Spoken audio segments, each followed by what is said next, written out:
જય માતાજી દોસ્તો, આજે આપણે આવ્યા હતા છેપર ગોગા ધામ, ગોગા મહારાજના મંદિરે આવ્યા છો. તો તમને પણ આજે દર્શન કરાવશું ગોગા મહારાજના. તો વિડીયોને એન્ડ સુધી જોજો અને લાઇક શેર અને ચેનલને સબસ્ક્રાઈબ કરજો. તો આવતા 3 કલાક થઈ ગયા છે.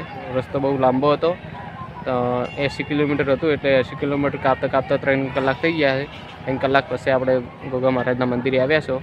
તો તમે પણ ગોગા મહારાજના દર્શન કરજો અને કોમેન્ટમાં જય ગોગા લખજો. તો ચલો દોસ્તો, અમે પણ તમને બતાવીએ. તો જોઈ લો દોસ્તો, આ છે વડગામ ખેરાલુવાળો રોડ છે અને આપણે હાલ કોદરામ ગામમાં છીએ. અને અહીંયા કોદરામ ગામમાં અહીંયા બોર્ડ મારેલું છે જય શ્રી છેપર ગોગા તરફ જવાનો રસ્તો. તો આપણે તે બાજુ વળી ગયા છો. તો વિડીયો એન્ડ સુધી જોજો, તમને પણ રસ્તો બતાવીએ કે ગોગા મહારાજના મંદિર તરફ જવાનો રસ્તો કેવો છે. તો વિડીયો જોતા રહો.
તો ફાઇનલી દોસ્તો, આપણે છેપર ગોગા ધામ પહોંચી ગયા છો. તો જોઈ લો, આ બાજુ પ્રસાદી મળે છે અને આપણે બાઇક પાર્કિંગ પણ કરી દીધું છે. આ છે ગેટ, જોઈ લો. અને જોઈ લો, અહીંયા બધા બાઇક પાર્કિંગ કરેલા પડ્યા છે, ગાડીઓ પડી છે, રિક્ષાઓ પડી છે. જોઈ લો, આ બાજુ રહેવાનું સુવિધા પણ છે. તો ચલો દોસ્તો, હવે આપણે દર્શન કરવા અંદર જઈએ. તો જોઈ લો, બધા લોકો દર્શન કરવા માટે અંદર જાય છે. અને આ બાજુ બાઇક પાર્કિંગ કરેલા છે. જોઈ લો, અહીંયા લખેલું છે બાઇક પાર્કિંગ. તો જોઈ લો, ઘણા ભક્તો દર્શન કરીને વળતા આવે છે.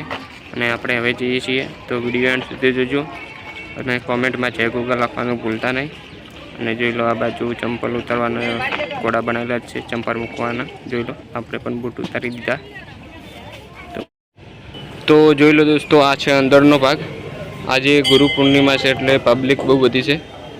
જો કોઈને પ્રસાદ કરવી હોય તો અહીંયા તમે પ્રસાદ પણ કરી શકો છો. અને તિલક કરવું તો જોઈ લો, અમારે લાલોભાઈ, અમારા અલ્પેશભાઈને તિલક કરી રહ્યા છે. જોઈ લો, તિલક તેમને કરી દીધું અમારા અલ્પેશભાઈને. અને જોઈ લો, આ બાજુ મંદિર છે. તો થોડી વારમાં આપણે પણ દર્શન કરીશું. તો ચલો, હવે આપણે જઈએ દર્શન કરવા. જોઈ લો, આ ડિઝાઇન કેટલી મસ્ત બનાવેલી છે, જાણે આપણે આકાશમાં જોઈ રહ્યા છો. તો ચલો, હવે આપણે દર્શન કરીએ, તમને પણ દર્શન કરાવીએ. તો વિડીયોમાં બનાવ્યા રહો. તો ચલો.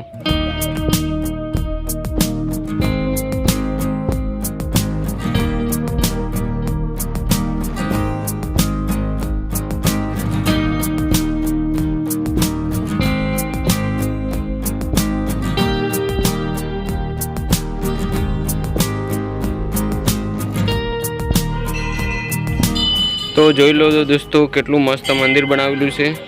અહીંયા પબ્લિક દૂર દૂરથી દર્શન કરવા માટે આવે છે. તમે પણ આવજો એકવાર દર્શન કરવા માટે.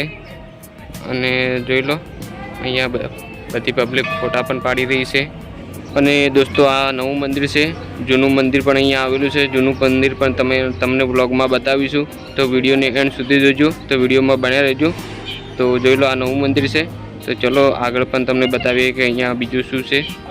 તો જોઈ લો. અને આ મંદિરની સાઈડમાં એક નાનું મંદિર પણ આવેલું છે, જોઈ લો. આ તેમાં પણ ગોગા મહારાજ બિરાજમાન છે, જોઈ લો. દર્શન કરી લો ગોગા મહારાજના. અને અહીંયા જે ધજાઓ ચડાવવામાં આવે છે એ જોઈ લો. આ બધી અહીંયા બાંધવામાં આવી છે ધજાઓ, જોઈ લો. આ વડલો છે, વડલે ધજાઓ બધી બાંધવામાં આવી છે. તો વિડીયો તમે જોતા રહો.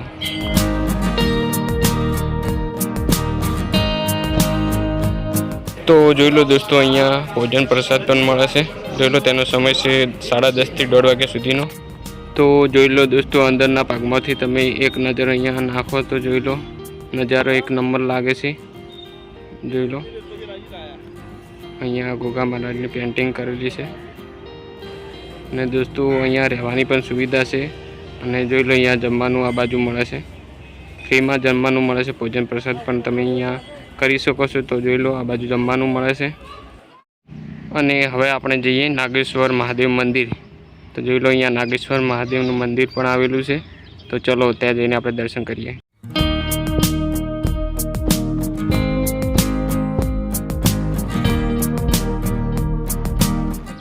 તો જોઈ લો દોસ્તો, આ છે નાગેશ્વર મહાદેવ મંદિર. તો ચલો આપણે અંદર જઈને દર્શન કરીએ.